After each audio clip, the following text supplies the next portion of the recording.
Why Cadbury chocolates are shrinking in Australia and we're paying more. Have you ever unwrapped a block of Cadbury chocolate lately and thought, wait a minute, where's the rest of it? You're not alone. Welcome back, chocolate lovers.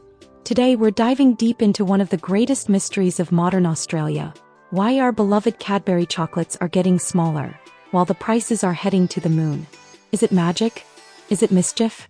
Or is it just the cruel trick of economics? First, let's start with the emotional side. Because let's face it, Cadbury is not just a chocolate bar.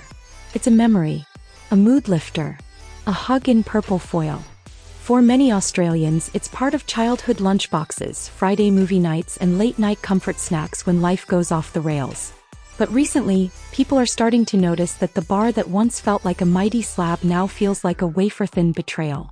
You unwrap the block, break off a square, and suddenly you're 3 bites in and staring at your hand like, is this all? Did I drop half of it in the car? Nope. You didn't drop it. You just got shrinkflated. Yes, friends, welcome to the cheeky world of shrinkflation, when companies shrink product sizes but keep the price the same or sometimes even raise it. It's like paying $5 for a foot-long sandwich and then discovering it's actually a toe long. Let's get into the Cadbury case, shall we? So, back in the good old days, a standard family block of Cadbury in Australia was 250 grams. That was a proper block. A block that could see you through an entire Netflix binge and still have leftovers for tomorrow. But then, tragedy struck. Suddenly it was 220 grams, then 200. And now in some cases it's 180 grams. That's like slowly pulling pieces off a Lego tower until it's just a single brick sitting there, proudly costing $5.50. And don't even get me started on the bars.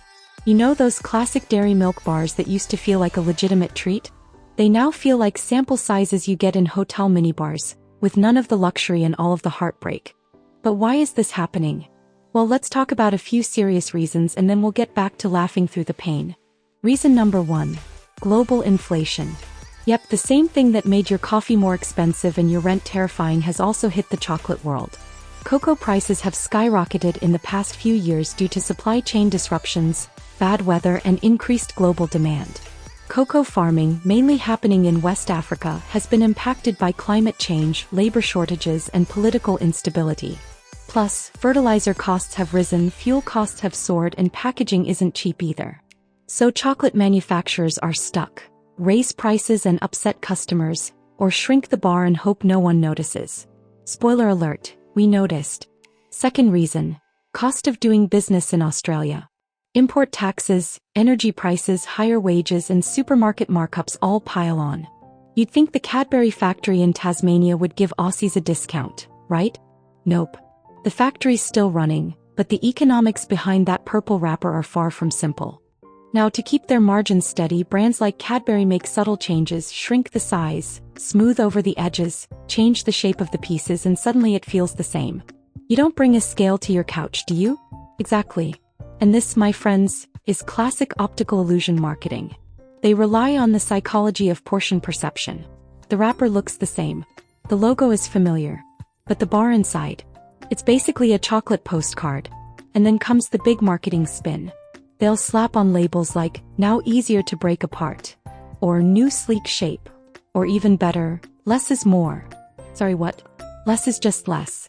You can't charge me more and say it's minimalist. This isn't a lifestyle trend. It's a chocolate bar. But here's the part that really gets Aussies fuming. The price doesn't just stay the same, it goes up. Imagine going to Coles, seeing a smaller Cadbury block, and it's $6. You check your receipt and feel like you just got scammed by a smiling caramel swirl. So what can we do? We complain. Loudly.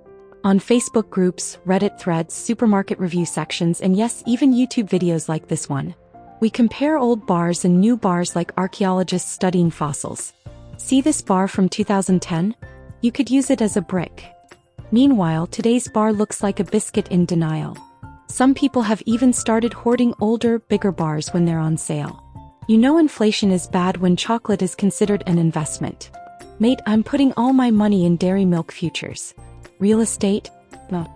Give me that 220g gold. Others are turning to alternatives. Aldi chocolates, boutique Aussie brands, or even making their own at home. But let's be real. Nothing tastes quite like Cadbury, especially if you grew up with it. That nostalgic taste of sweet, creamy comfort. Now with 20% less satisfaction. And then there's the elephant in the room, or should I say the Easter bunny? Every Easter, people lose their minds over how Cadbury eggs and bunnies are also shrinking. What used to be a big old bunny you could hollow out and wear like a helmet is now a fragile little figure that crumbles when you look at it wrong. And still, it costs more than a six-pack of actual eggs. The internet has not let Cadbury off the hook.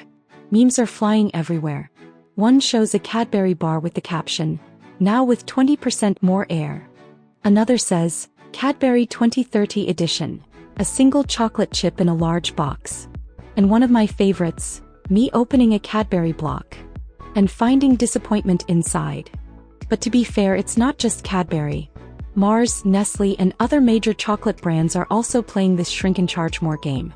But Cadbury gets hit the hardest because Aussies have an emotional connection with it. It's like your best mate slowly turning into someone who borrows money and never pays back. Let's give credit where it's due though. Cadbury still keeps the flavor pretty consistent, and occasionally they bring out those epic limited edition flavors. Remember the Vegemite chocolate? Yeah, that one still divides households. But flavor or not, we're all feeling the pinch. And it's not just about chocolate, it's about trust. When a company subtly shrinks products while charging more, it makes customers feel duped. Like we're in a never-ending prank show. Surprise! You've paid more for less. So what's the solution? First, stay alert. Check the gram count before you buy. If a bar says new look, ask yourself what's missing. Second, support transparent brands. Some Aussie chocolate makers actually advertise their full sizes and don't mess around with pricing games. Third, laugh it off. Because if we don't, we'll cry. And nobody wants tear-salted chocolate. And finally, keep talking about it. When we speak up, companies take notice. The last time Cadbury made big changes, the internet exploded, and guess what? Some sizes came back. Not always, but sometimes. So here's to all the Australians who just want a full-size chocolate bar without needing a magnifying glass or a mortgage. To Cadbury, we love you. We really do. But please stop breaking our hearts 1 gram at a time. And to everyone watching, if this video made you smile, frown, or check your pantry for old Cadbury bars, give it a like, drop your favorite Cadbury memory in the comments, and subscribe for more sweet, salty, and occasionally bitter Australian tales. Thanks for watching, and remember, don't trust a chocolate bar that says new shape. That's just shrinkflation in a tuxedo.